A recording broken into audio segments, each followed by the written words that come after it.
Inhumanitas is a Latin word that literally translates as inhumanity. But like many translations from classical antiquity, it loses something in the translation.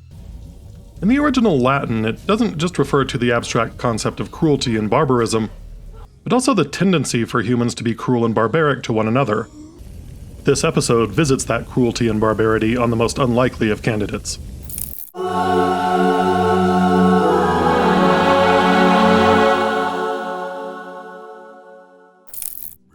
We open with a voiceover from Father Tilden, played by legendary character actor Pat Hingle. As it turns out, it's not a voiceover, but a lamentation. Tilden grieves that mankind was created out of filth and muck, and must remain so, only glimpsing the divine until the sweet release of death, thus setting the scene for an episode that lives up to its title. This is not a confession so much as a snitch meeting, as Tilden's unloading the town's confessions to Lucas Buck so that he has blackmail fodder. Tilden, of course, owes Lucas a favor, and reveals that Caleb has been coming into confession and telling him that he's been talking to his dead sister Merlyn again. This revelation brings on an earthquake, which the good father interprets as God's wrath. He begs to be taken away, but Merlyn appears and threatens to get Old Testament on Lucas's ass. Because I have come for you. And that's just our cold open. Tilden, inspired by Merlyn's appearance, recites John 9:24-27, the same quote that ends the Scorsese classic Raging Bull. Yes, at once I was blind, but now I can see. He comes close to blowing up the church with him inside, but instead collapses in tears just before he can go through with it.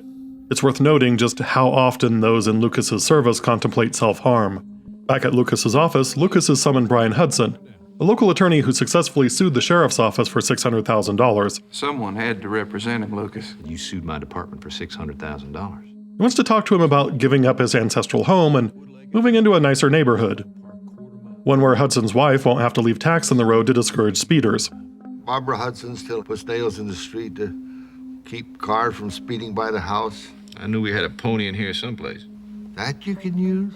Hudson estimates his home's worth to be in the $300,000 range, but Lucas offers $500 for it on behalf of a French automotive center. Brian is hesitant because he promised his father he wouldn't sell. Lucas tries to argue, but he's interrupted by phantasmagoric violence, which he blames on construction nearby. Longtime genre fans will recognize director Bruce Seth Green as the man behind several classic, and not-so-classic, Buffy the Vampire Slayer episodes. That night, Brian's wife Barbara also pressures him to sell, telling him he doesn't have to obey his father's wishes. We meet Birdie, a blind man who lives on the property, and the real reason Brian feels so guilty about considering a sale. Brian floats the idea of selling the house to Birdie, but Birdie vetoes that idea since all he has is the land and his dog. At a seedy motel, Father Tilden meets with Merlyn, doing her best Elijah Dushku cosplay in the role of a sex worker. He tells her he doesn't want sex, just someone who is willing to burn down his church with him inside. I thought maybe a person in your profession might know someone. Instead, Merlyn reveals herself to him and asks him to protect Caleb from Lucas's machinations. She believes that if the father has purpose, it will give him the strength to drive Lucas's evil out of the church. Father Tilden storms into Lucas's office and severs their deal, proclaiming he had a vision that revealed to him the importance of Caleb Temple to Lucas Buck. Merlyn also appears to Caleb, who is hurt by her disappearance after the events of Rebirth. She explains that her purpose is to help the other people who are being hurt by Lucas since Caleb is strong enough to resist him. Caleb questions whether Lucas really is a bad influence since he's been so nice and Merlyn was the one who abandoned him. It's here where the show enters one of those frustrating areas where some exposition about the mechanics of the afterlife would be helpful. But instead, the audience is left to piece things together as best we can. Did Merlyn's experience in hell or purgatory or wherever she was change her? Did time pass the same for her as it did on the mortal coil? Give us some crumbs to help figure out Merlyn's motivations and it's easier to get invested. At Selena's, Lucas and Selena are getting dressed after one of the regular sessions, and of course Lucas gets ready to leave, making Selena feel used. You think you're the only woman I have to service tonight? We get a brief production gaffe where Brenda Bakke's nipple covering is blatantly visible to the camera while she's in the shower. The shower stream turns to blood, freaking Selena out, and Gary Cole gives us another great Lucasism.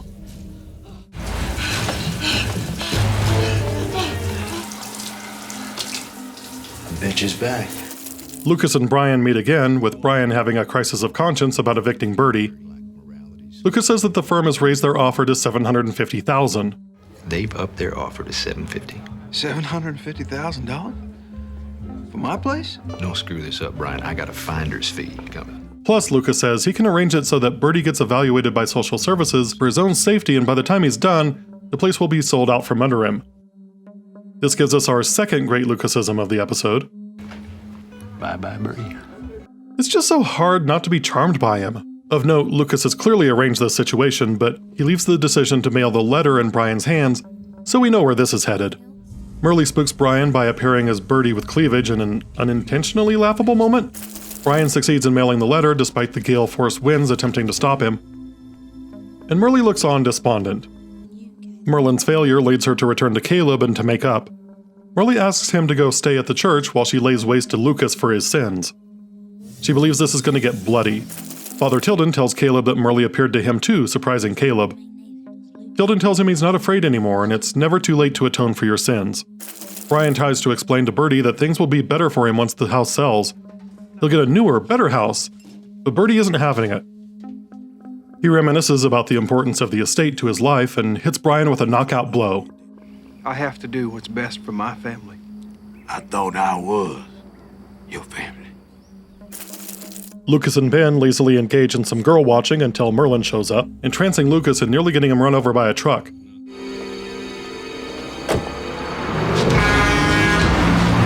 Watch your step.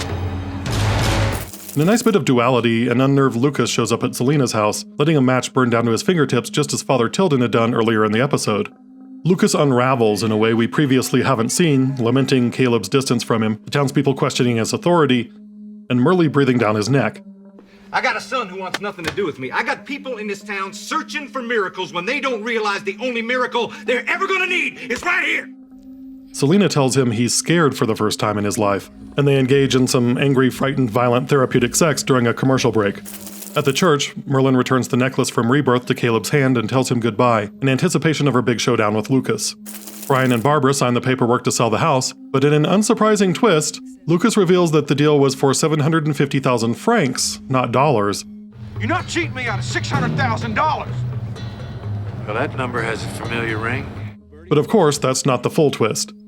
The French have agreed to knock down the main house but let Birdie stay as long as he likes, since the French are honorable. During his sermon, Father Tilden admits to his flock that he violated the confessional covenant, and as a result, he's resigning. Lucas Buck, who is in the crowd, demands to know with whom Tilden shared his information, and Tilden will only give him a veiled threat. We demand the truth, Father. And God will give it to you.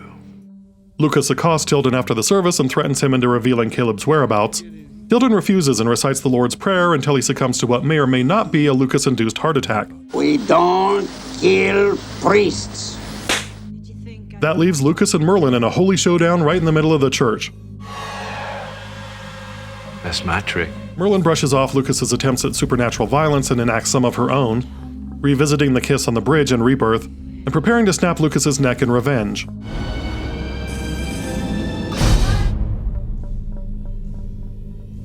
How do I keep from losing you, Caleb? Lucas is gonna try to do everything in his power to get you to turn against me. Well, he is my daddy, ain't he?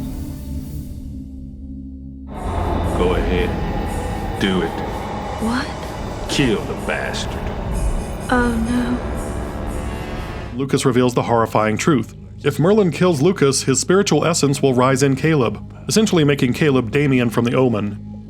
The distraction is enough to force détente between Lucas and Merlyn, and a broken Merlyn promises to kick it up a notch the next time they clash. And we're out. Although we've seen in previous episodes that Lucas obtains knowledge that could only be gleaned through supernatural means, Sadly, the good doctor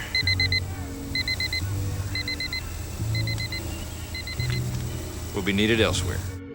the opening conversation reveals that there are limits to Lucas's knowledge, such that he needs to blackmail the clergy for intel. Or perhaps only the divine confessions are invisible to Lucas. Whatever the case, I like that the writers have built a world where the citizens of Trinity treat Lucas as this all-powerful devil creature who controls their lives, and it's even more compelling knowing that at least some of that reputation is smoke and mirrors. That you can use in strange and mysterious ways. It should be noted that Father Tilden is the second priest with a crisis of conscience, after Father Coombs' heroin problems in Potato Boy. I'm not sure if we're supposed to be at another church here or if Tilden just replaced Coombs, but Caleb attempted to accept the Eucharist in Potato Boy, and here it's revealed that he uses the church for confession. He tells me that the spirit of his dead sister Merlyn is talking to him again. Maybe Caleb is just bouncing around from church to church after all the priests meet with unfortunate accidents? Whatever explanation you want to headcanon, Tilden is also the second priest to offer Caleb sanctuary from Lucas Buck, but the first to actually make good on that promise.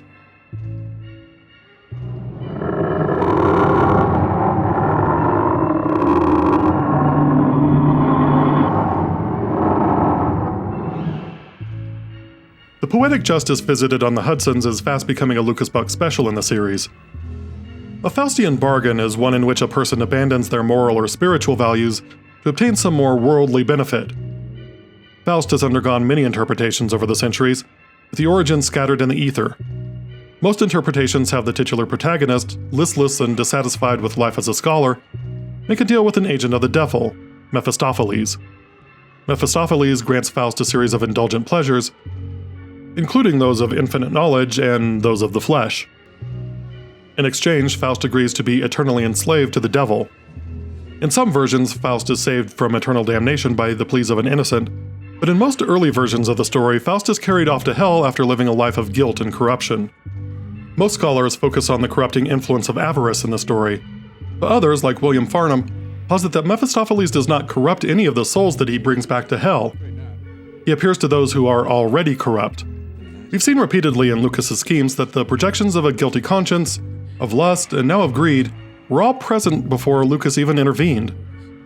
Lucas just arranged the opportunity. Of course, if these were legal cases, this would be entrapment, but viewers should know by now that Lucas spends very little of his time focused on actual law enforcement. We've seen this amorality at play in Lucas's other schemes as well, as when he tempted Cheryl Trulane with a magic mirror, only to have Cheryl and Dan reject his offer. Dan testified honestly about Dr. Crower, which was good enough for Lucas to honor their deal, even though Lucas didn't get what he wanted. So Lucas is shown to have at least some sense of fairness in his dealings, where people who are basically good get to escape the more dire consequences of their actions. This is consistent with the use of Selena in the past few episodes. Selena rarely corrupts the men she sleeps with, but she does act as a sort of honey trap much of the time. With Ben, it's usually because he can't wait to unload a guilty conscience, and with Mel Kirby, it was to give him that little bit of incentive to dump his wife in favor of Lucas's TV deal. When she tried a similar tactic with the incorruptible Dr. Crower, she was rebuffed. Here's the pain, Miss Coombs. And that brings us to a word on Lucas Buck's tactics throughout the more anthological episodes. I mentioned in Resurrector that a specific shot resembled the 1995 version of Othello, and in many ways Lucas Buck acts as Trinity's own Iago, leading people through their vices to the worst possible outcome. But, like Iago, Buck never lies outright if he can avoid it, opting to let innuendo and imagination do the bulk of the heavy lifting. In this episode, he never confirms that he's speaking about dollars. What's your place worth now? Maybe $300,000 if we spruced it up. Let's say I offer you $500 for it right now. And nothing that he says is explicitly false, just intentionally vague. They've upped their offer to $750. $750,000? For my place? Don't screw this up, Brian. I got a finder's fee.